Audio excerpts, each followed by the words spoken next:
Sir আসসালামু আলাইকুম। বলছেন স্যার আজকে আপনার আসতে তো দেরি হলো। আমার কই, আমি তো ঠিক সময় আসছি।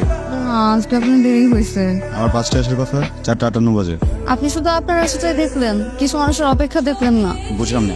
কিছু না, চলেন ভেতরে। আমি কখন থেকে আপনার জন্য অপেক্ষা করছি, আপনি আসবেন আমি আপনাকে দেখবো। Sorry? মানে পড়া দেবো। বুঝাও পড়ছিলা হ্যাঁ, হোয়াট ইজ ফেমিনিস্ট ক্রিটিসিজম, এই একটা ছাড়া বাকি সবগুলো পড়েছি। Figurative language. বাকি সবগুলোর ভেতরে একটা ছিল না। আমি জানি আপনি কি করবেন। আমি 2টা প্রশ্নেও পারতাম। বলো না কেন? পারলে তো আপনি টাচ করতেন না।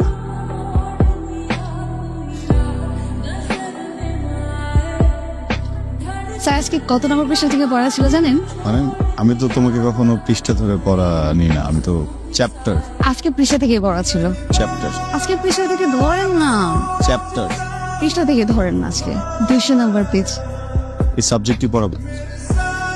আমার তো ঘোরা কাছে বলতে ভালো লাগতেছে না। এই বইয়ের ভিতরে একটা চিঠি আছে, ওই চিঠিটা আপনি পড়বেন। আর চিঠিটা পড়বেন, পড়ার পর আমাকে জানাবেন। আর যদি আপনি অ্যাভয়েড করেন তাহলে আমি একটা উল্টাপাল্টা কিছু করে ফেলবো। আর হ্যাঁ, আমি আমার মাকেও চিঠি লিখে যাব আর বলবো এই উল্টাপাল্টার পেছনের কারণ আপনি। ডিয়ার স্যার, আমি জানি আমি ছোট। আপনি আমাকে ছোট বলে আমার অনুভূতিগুলোকে উড়িয়ে দিতে পারেন, সেটা বড় বিষয় না স্যার। বড় বিষয় হলো আমি কি সারা জীবনে ছোট থেকে যাব? কখনো না কখনো তো বড় হব। আমার বিয়ে হবে, আমার বেবি হবে, একটা সময় আমি বুড়ি হব, মরে যাব। দেখেন, 4 লাইনের জীবন লিখতে লিখতে শেষ হয়ে গেল। এই 4 লাইনের জীবন একটা মানুষের স্বপ্ন কি পূরণ হতে পারে না? আমি আপনাকে ভালোবাসি স্যার, প্লিজ অ্যাকসেপ্ট মাই লাভ। আপনার হতে পারিব। হোমওয়ার্কটা ঠিক মতো করে রেখো, কালকে আমার আসতে হয়তো 1/2 ঘন্টা লেট হবে। ও আমার এটা দিতে যাচ্ছিল, জীবনে প্রথম চিঠি লিখলাম, নেই না কি অবস্থা।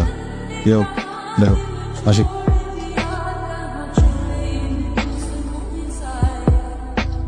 তাই তোর হাতে কি? এটা কিছু না, কিছু না মানে শুধু আমাদের মুখের উপরে একটু চাপতে আসিস কেন? এটা আমি বলছি যে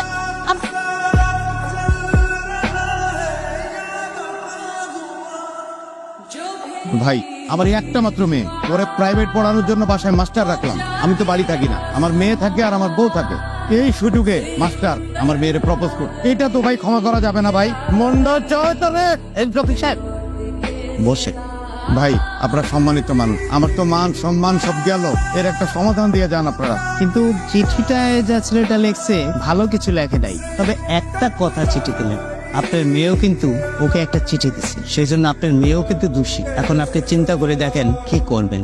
ভাই, মান সম্মান তো আর ফিরায় আনা যাবে না। একটা মাত্র মেয়ে, বউ, এরা থাকে একা, সমাজ সংসার তো আছে ভাই, একটা বিহিত আপনারা করে যান। রফি সাহেব, আমি আপনাকে একটা কথা বলি, এটা আপনার ভালো হবে, আপনার সম্মানটুকু বাঁচবে। আপনি এক কাজ করেন, আপনার মেয়েকে ওর সাথে বিয়ে দিয়ে দেন।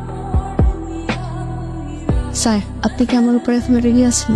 রেগে থাকাটা কি অস্বাভাবিক? কিন্তু আমি তো এখন আপনার ছাত্রী নেই, আমি তো আপনার বউ। তো অপ্রয়োজনীয় কথা কেন বলো তুমি? প্রয়োজনীয় কথা যদি না থাকে আমার সাথে কথা বলবা না, বোঝা গেছে? চুপচাপ এখানে সে ঘুমাও আছে দিকে। কিন্তু আমি জানি তোমার আবেগ না, তুমি মিয়া নিজের ছাত্রী দিয়ে করে তো ইজ্জত মহিলা দিল। ঘরে কি ডাকে? ওগো স্যার, স্যার সাহাব আসলে যাই হোক, তোমার রেপুটেশন তো খুব একটা সুবিধার না। যাই হোক, আমার ছেলেকে তোমার হাতে দিলাম, এখানে যেন রেপুটেশনটা ভালো হয়, ঠিক আছে? আমি এটা আলোতে যাই। স্যার শুনেন, এইটা হইতেছে কি আপনার ছাত্র, হ্যাঁ, ওরে পড়ানো লাগে। এ কিন্তু অনেক অনেক দুষ্টু স্যার, লেখাপড়া কিছু করে না স্যার। আমার খালি একটা চাওয়া, মানে বেশি কিছু চাই না, আমি শুধু একটাই চাওয়া, যেমন করে পারেন, মানে যেমনে পারেন, খালি একটা A+ আইনা দেন স্যার।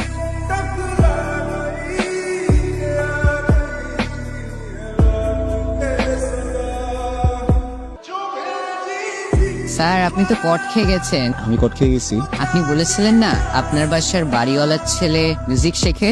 আপনি তো মিথ্যা কথা বলেছেন, আপনি মিউজিক করেন। ধরে গেছি না, এখন কি করা যায়? স্যার, আমার না একটা রিকোয়েস্ট আছে স্যার। স্যার, আপনি না প্লিজ আমাকে একটু গিটার বাজানো শিখিয়ে দিন sir, please sir, please please please sir, please. Okay, তুমি যদি ঠিক মতো এখান থেকে পড়াশোনা করো তাহলে শিখাবো। Okay sir.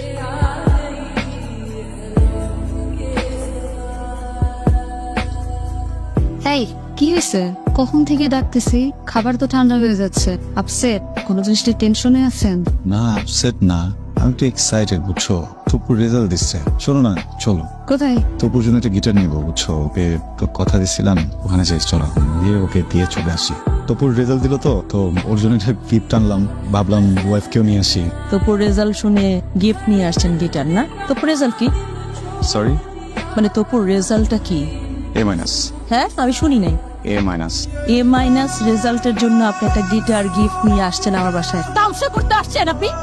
তামসা করতে আসছেন এই বাসায়? আপনাকে প্রথম দিন আমি বলি নাই যে আমি কিছু চাই না, কোনো কিছু চাই না, আমি শুধু একটা এ প্লাস চাই? বলি নাই আপনাকে? কে একটা এ মাইনাস রেজাল্ট শুনে গিটার নিয়ে আসছেন এই বাসায়?